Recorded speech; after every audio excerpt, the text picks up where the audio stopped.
It is absolutely absurd for a district judge to try to dictate the foreign policy and national security of the United States of America. Well, I think it's absolutely absurd for the United States government to send Laotians and Mexicans to South Sudan. So agree to disagree, Trish. It's Thursday, May 22nd. I'm Jane Coaston, and this is What a Day, the show asking if Elon Musk knows what it means to step away from politics. Sure, he said he'd back off from political funding, but he was on Capitol Hill on Wednesday, and President Donald Trump said he was behind the Afrikaners refugee plan. I don't want to get Elon involved. That's all I have to do, get him into another thing. But Elon happens to be from South Africa. This is what Elon wanted. This is what Elon wanted. Maybe step away means something different for chainsaw enthusiasts. On today's show, President Donald Trump, I need to correct myself. The United States government officially accepts a $400 million Qatari Boeing 747. And Trump lectures the president of South Africa with fake news about a white genocide in South Africa. But first, we're taking a break from the literal and figurative hot mess that is our nation's capital and the knuckleheads running the government to talk about the federal sex trafficking and racketeering trial of Sean Combs, aka Diddy. And a warning to our listeners. We're going to talk a lot about sex, abuse, and violence in this episode. Some people might find the subject difficult, or if you've got kids around you, maybe this isn't the best time to listen. If you're of a certain age, as in you remember watching TRL on MTV, the music mogul and producer was a kind of inescapable phenomenon during some really formative years of your music listening habits. He showed up in music videos, he was the host of the reality show Making the Band about creating a boy band and then a girl band. He had a clothing line, Sean John. His label, Bad Boy Records, helped launch the careers of iconic names in hip-hop and R&B, like Janelle Monáe, Mary J. Blige, Usher, and Notorious B.I.G. Heck, we even heard about his celebrity-strewn white parties. And now, he faces the possibility of spending the rest of his life in prison. Federal prosecutors allege Diddy, quote, abused, threatened, and coerced women and others around him to fulfill his sexual desires, protect his reputation, and conceal his conduct. They also say he created a, quote, criminal enterprise through his business empire in order to make that possible. It's a big case. The judge overseeing it says the trial could take 8 weeks. We're at the tail end of week 2 of testimony, which means there's still a long way to go and a lot of evidence still to come. On Wednesday, jurors heard from Diddy's former assistant, who described obtaining drugs for the rap producer. They also heard from a psychologist who discussed the impact of domestic violence and sexual abuse on victims. That tied into earlier testimony from the singer Cassandra Ventura, Diddy's former longtime girlfriend, who alleged in detailed graphic testimony the ways she says Diddy was both sexually and physically abusive. This isn't just a story about celebrity. It's about the wielding of power and fame as a cudgel, one aimed particularly at young women. So to discuss the Diddy trial further, I talked to Anne Branigin, staff writer for the Washington Post Style section. She's been covering the trial from the Manhattan courthouse where it's taking place. Anne, welcome to What a Day. Hi, thank you for having me. So this trial is about to wrap up its second week of testimony. What's the mood been like in the courthouse? The mood has been pretty intense, and we're going through a lot of witnesses very quickly. There hasn't been a boring day so far in this trial, which is pretty, I think, incredible. Yeah, no, having covered legal proceedings before, that's kind of surprising. Now, the primary witness in this case is the singer Cassandra Ventura, better known as Cassie. She dated Combs for about a decade, and her testimony about the alleged abuse Diddy inflicted on her was horrible and graphic. Can you walk us through some of the big moments from her 4 days of testimony? Right. Well, we got her testimony very early in the trial, which is kind of unusual to have a star witness go so early when, the side is presenting their case, in this case, the government, right? But she was very pregnant, which is part of the reason why she took the stand so early. And so we really saw her lay out their 11-year relationship. So going from meeting Sean Combs and how enamored she was with him and the lifestyle that he was introducing her to. She talked about the honeymoon period at the beginning of the relationship, but she also delved into, in quite graphic detail, some of the things that would come later. And so she alleges that she was forced to participate in freak-offs, and these are the sex parties that have been, talked about a lot at this point. We first heard about them in the lawsuit that she filed in 2023. And she also detailed a lot of the physical abuse that she says she experienced at the hands of Sean Combs. How did Diddy's defense team try to poke holes in her testimony? Mainly through text messages. So as you can imagine, over the course of an 11-year off and on relationship, there were a lot of messages exchanged between these two. And they really homed in on a few messages, ones where Sean Combs appeared to be kind of deferring to Cassie Ventura in terms of, kind of following her lead on whether she wanted to do a freak off that evening or that week. There were texts that they shared in which she expressed how much she enjoyed them, right? And to be clear, just to place this in time, these are texts that she sent when she would have been about, 22, 23. So well over a decade ago at this point. So that's been the defense's kind of tactic in terms of chipping away a really essential part of this story, which is the idea that there was force and coercion. And without getting into too much graphic detail, can you tell us more about these freak-offs and how the prosecution says they play into this case? Well, baby oil has been mentioned just about every day of this trial so far. So what we know about the freak-offs is that these were held in hotels, that they involved Cassie Ventura, some other alleged female victims from whom we will hear later on in the trial, and that they typically involved a male escort, right, who would participate specifically with the woman while Sean Combs would watch in a corner. And the important detail here, the prosecution believes, is how much he directed these events and how they were really tailored to his preferences. So that's where the baby oil comes in. He apparently would, with regularity, tell them to slather more and more baby oil on themselves.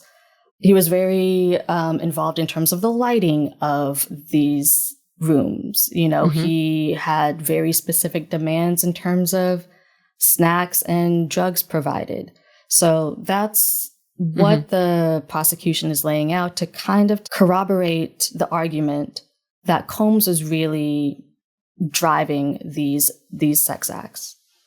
And there was also video footage from a hotel security camera played in court. CNN had obtained and aired the video last year. It is horrifying. It shows Diddy grab, shove, drag, and kick Cassie while they were at a hotel in 2016. That seems to be especially damning in so many ways, but the case isn't specifically about abuse. It's about sex trafficking and racketeering. So how has the government been making its case for those charges that are bigger in scope than horrifying domestic violence and sex acts? I'm so glad you brought that up, right? And because that's a big part of what the defense's position is, right? They are not dodging the fact that physical abuse happened. They are not dodging the fact that Combs did assault Cassie in the hotel that day. But their line is that this is not a domestic violence trial. It is, as you said, a sex trafficking and racketeering trial.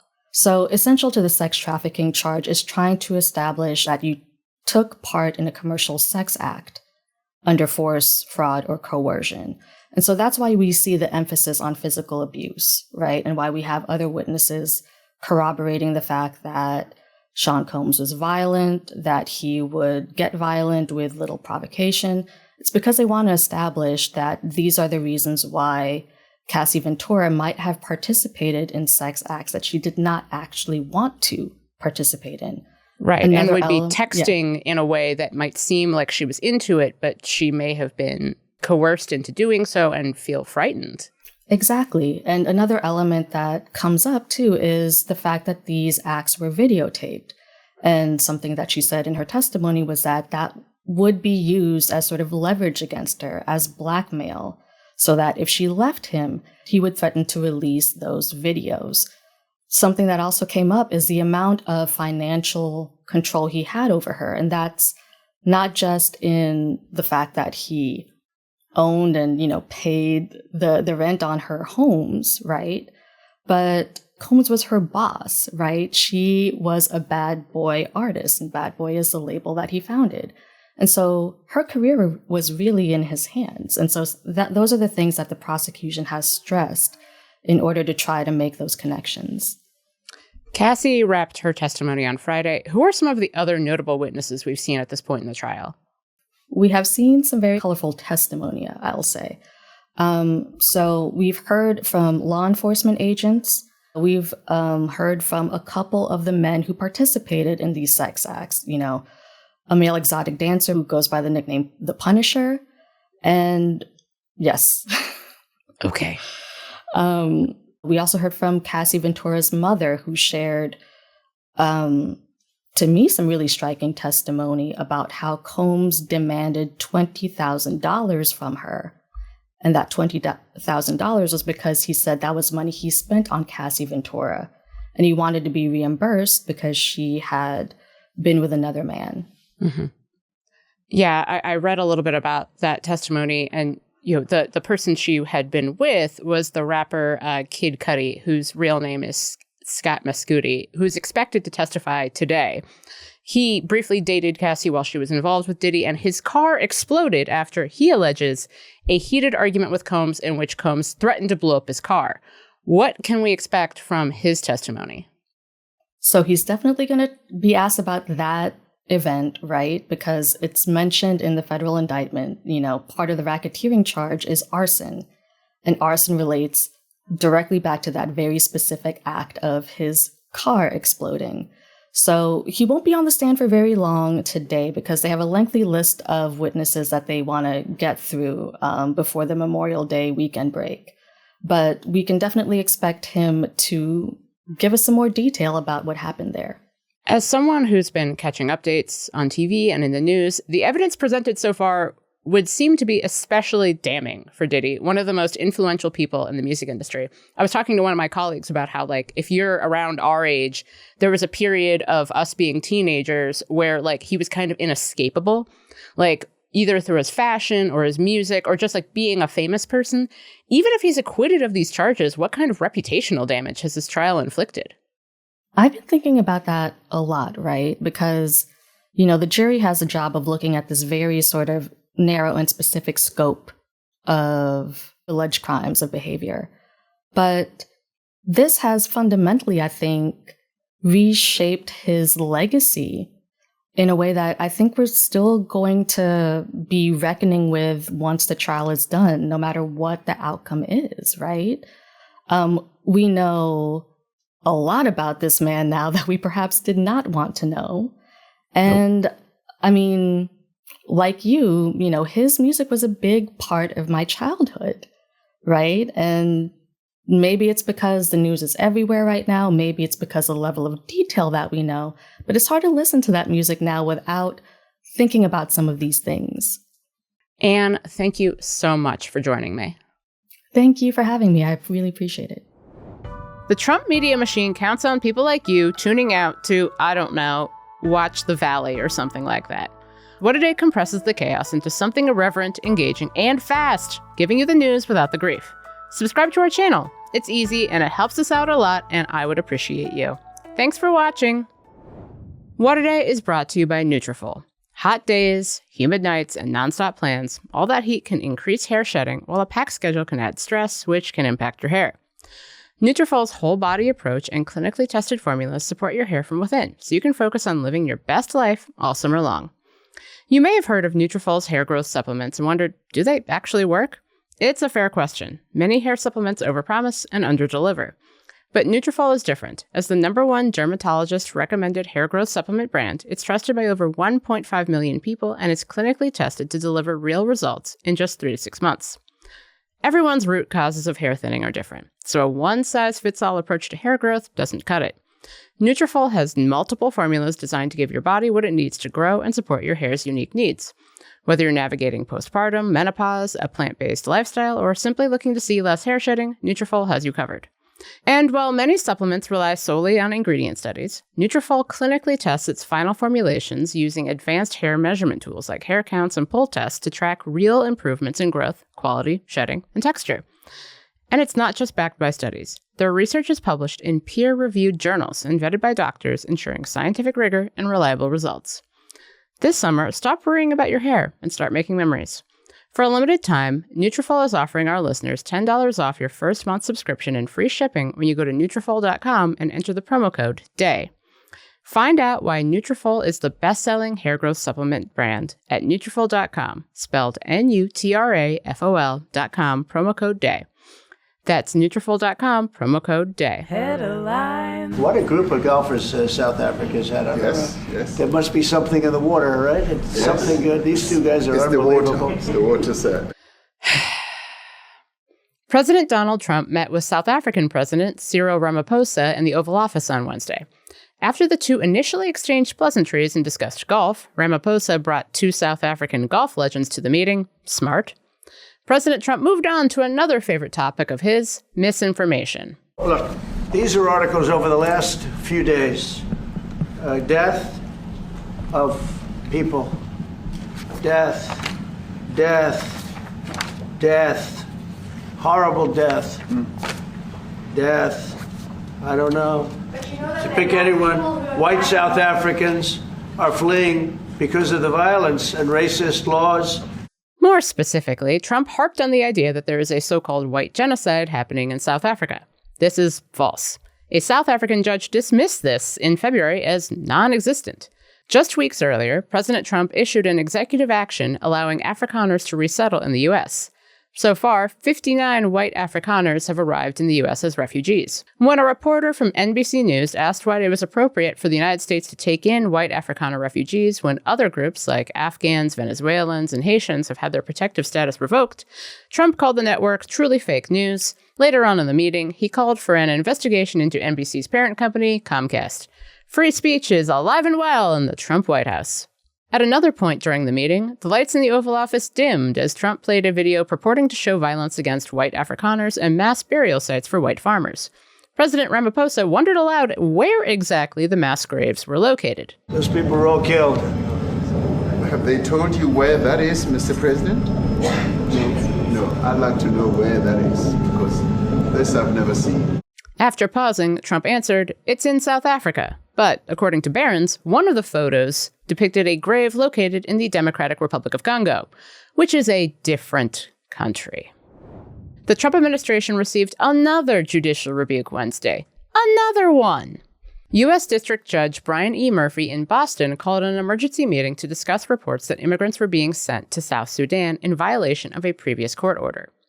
Judge Murphy cited that the previous order barred immigrants from being deported to countries they're not from without a meaningful opportunity to object on the basis of safety.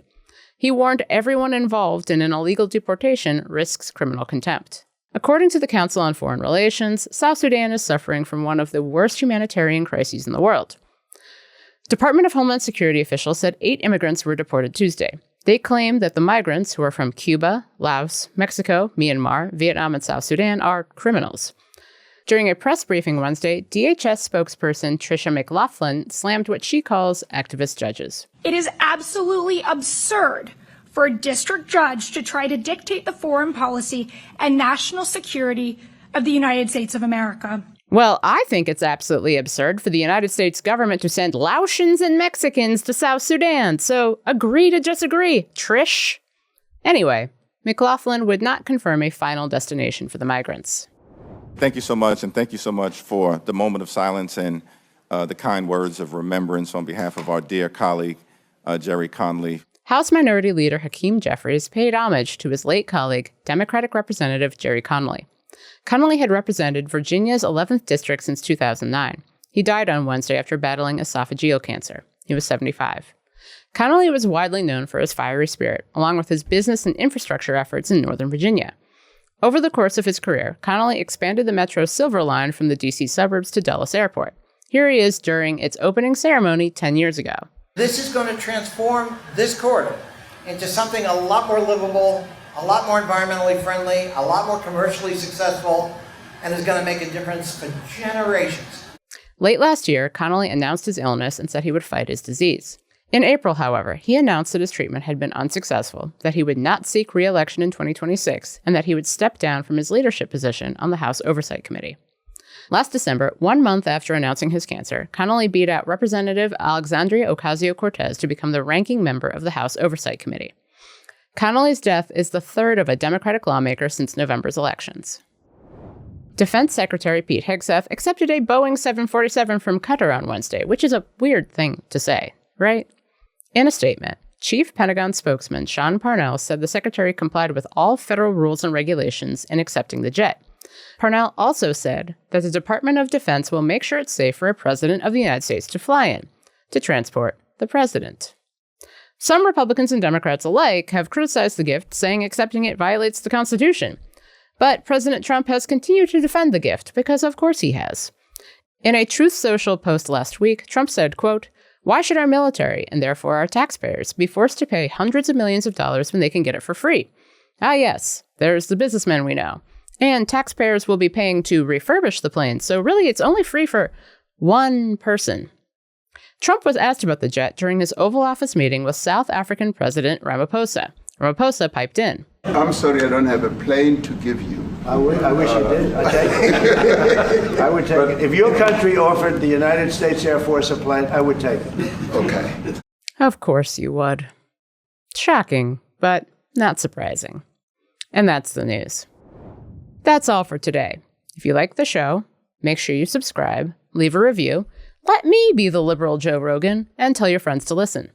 And if you're into reading, and not just about how seriously, I also can fill 3 hours with MMA, World War II, and discussions about aliens. Like me, What A Day is also a nightly newsletter. Check it out and subscribe at crooked.com/subscribe.